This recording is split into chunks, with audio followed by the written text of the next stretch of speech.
A reading from the Gospel of Matthew. Immediately, he made the disciples get into the boat and go ahead to the other side while he dismissed the crowds. And after he had dismissed the crowds, he went up the mountain by himself to pray. When evening came, he was there alone. But by this time the boat, battered by the waves, was far from the land, for the wind was against them. And early in the morning, he came walking towards them on the sea. But when the disciples saw him walking on the sea, they were terrified, saying, "It is a ghost." And they cried out in fear. But immediately Jesus spoke to them and said, "Take heart, it is I. Do not be afraid." Peter answered him, "Lord, if it is you, command me to come to you on the water." He said, "Come." So Peter got out of the boat, started walking on the water, and came towards Jesus. But when he noticed the strong wind, he became frightened, and beginning to sink, he cried out, "Lord, save me." Jesus immediately reached out his hand and caught him, saying to him, "You of little faith, why did you doubt?" When they got into the boat, the wind ceased, and those in the boat worshipped him, saying, "Truly you are the Son of God." This is the word of the Lord. It's a beautiful book and quirky. Now, if you liked the breakout novel by Jan Martel titled The Life of Pi, then you might like this one too, a follow-up called The High Mountains of Portugal.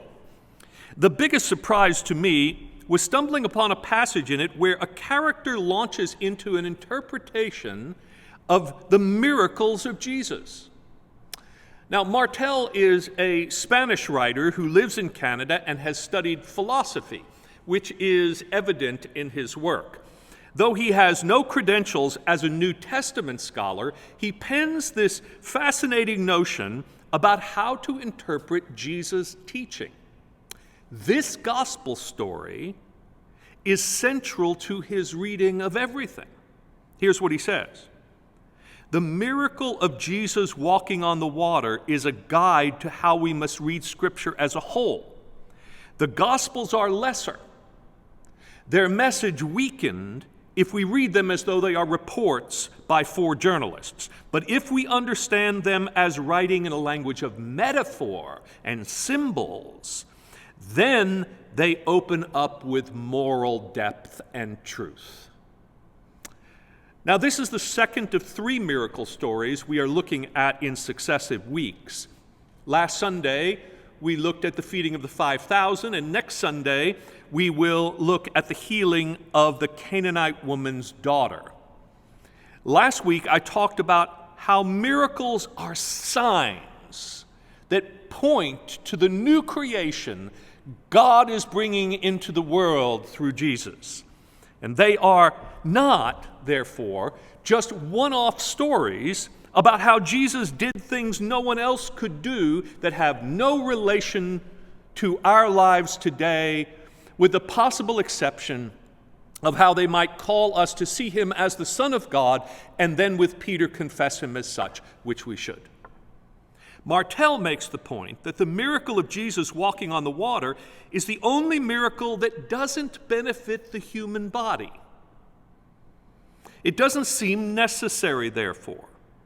It wasn't obviously used to help somebody else who couldn't otherwise be helped. As he says, walking on water did no one any particular good, raised no specific hopes. It was neither asked for nor expected, nor even needed. Why such an anomalous miracle in documents as spare and winnowed as the Gospels? Martel sees it as the key that unlocks all the others.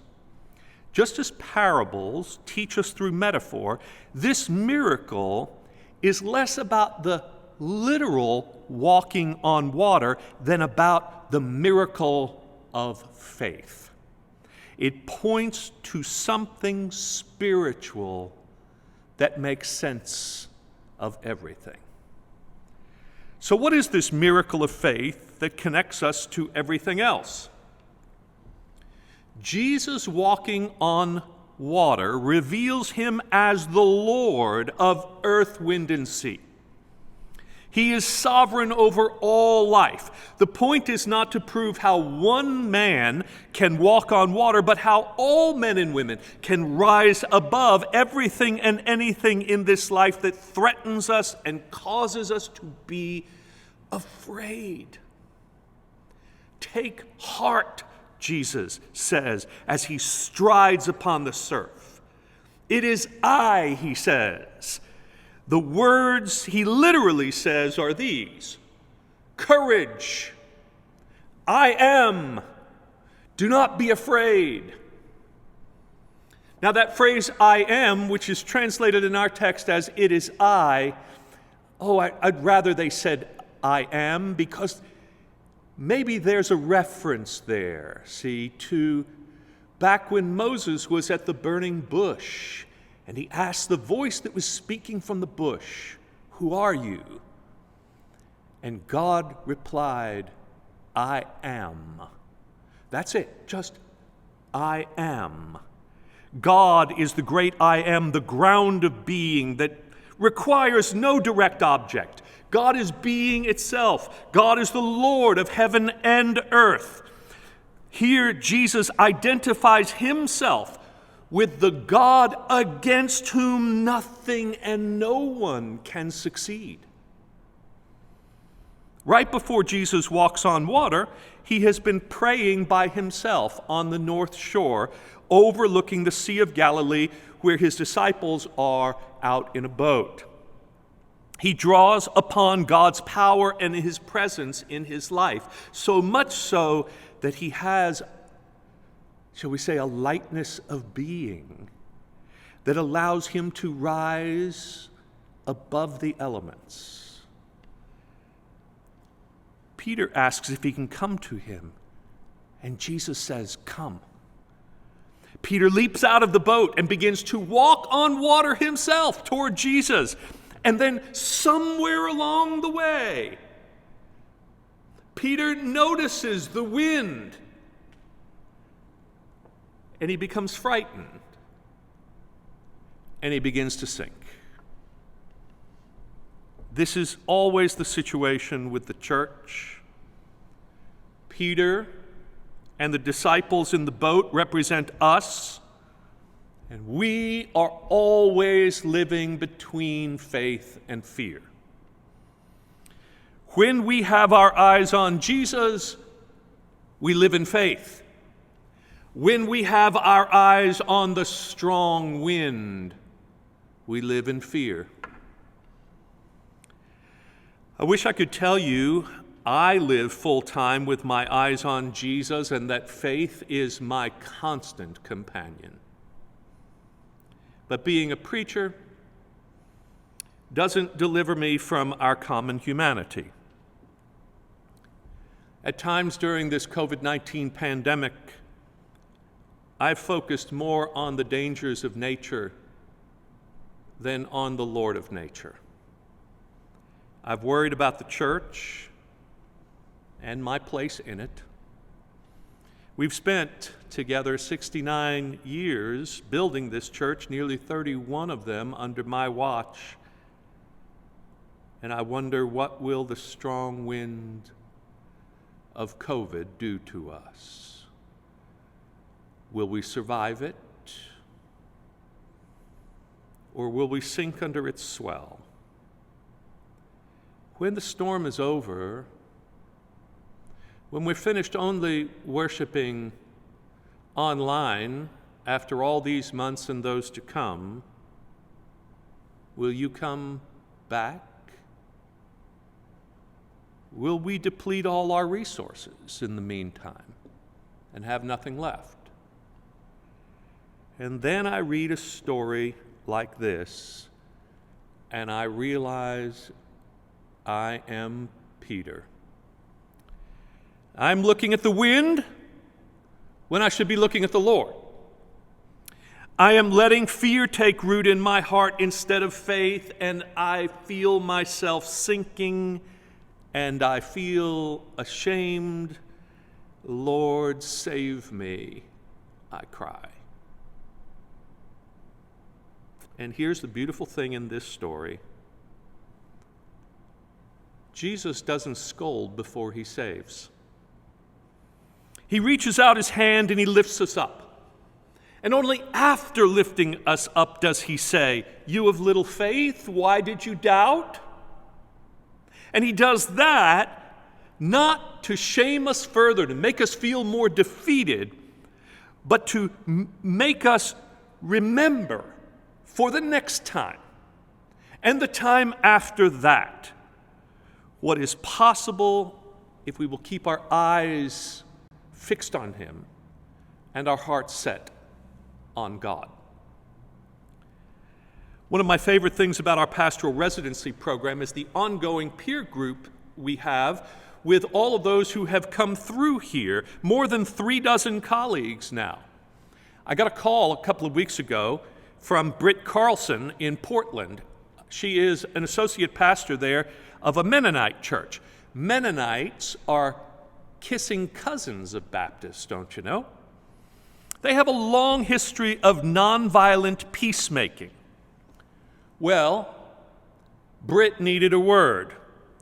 She is functioning this summer as the senior pastor while her older colleague is on sabbatical. The protests in downtown Portland were going full throttle when she called. They were supporting, of course, the Black Lives Matter movement, and they were against police brutality. Well, Britt believed her church should be there as a witness to the nonviolent approach of their faith and their tradition in the face of those who would act otherwise because of their frustration and impatience. But when she floated the idea to her church, she got a mixed reaction from the people in the pew. Imagine that. Well, some were ready to hit the streets with her. Some were worried about the church being polarized and politicized. Some thought the church's best witness was just to be the church behind the walls of their own building, even if those walls are virtual now. She was feeling fearful, worried about her leadership, anxious about the church. And yet she felt in her bones that the church needed to be faithful in uplifting the way of Christ and in defending the dignity of all people. So she called me for pastoral wisdom, since she knows these are not new challenges or experiences for me, and that is true. And then it hit me. We would be preaching on this passage in a couple of weeks. And so we talked about it. We talked about what the wind and waves symbolized, and how the church is like a boat with the disciples, and the pastor is Peter, ready to leap out of the boat before the others do. And then even the pastor, like Peter, gets anxious and worried when she looks at the wind and the waves. We asked ourselves what it would be like to focus on Jesus and not the storm or our fear of it. What would we do if we took Jesus to heart and had courage in the face of things? And as we talked about it, I could hear Britt's voice begin to change. I could hear her joy and her resolve returning. She was ready to lead. The one who said, "Courage, I am, do not be afraid," gave her heart when she needed it most. He lifted her up when she was sinking. I won't say that she was ready to walk on water, but walking on water was never the point. It's what it pointed to, which is the miracle of faith. The faith that allows us to live above the fray, to ride atop the surf and not to sink. I don't know all you all are dealing with in your life right now. COVID, yes. Isolation, boredom, unemployment, cancer, heart disease, self-doubt. So many things that amount to the wind and waves that want to sink us, but don't have to. It's not that there is never anything to worry about, any conditions to be wary of, any cause for caution. Good Lord, wear a mask, please. Not wearing a mask is not a sign of faith in the face of fear. But we do choose, and we can choose, to be guided by a faith that leaves little room for fear instead of fear that leaves little room for faith. I've been noticing more church yard signs these days. Fear is a liar, reads one. Fear stops here, says another. My current favorite, courage is contagious. Anytime and every time we live more by faith and less by fear, we ourselves are signs of a new creation. So, Wilshire, let's be a contagious church. Contagious by our courage in these days. Amen.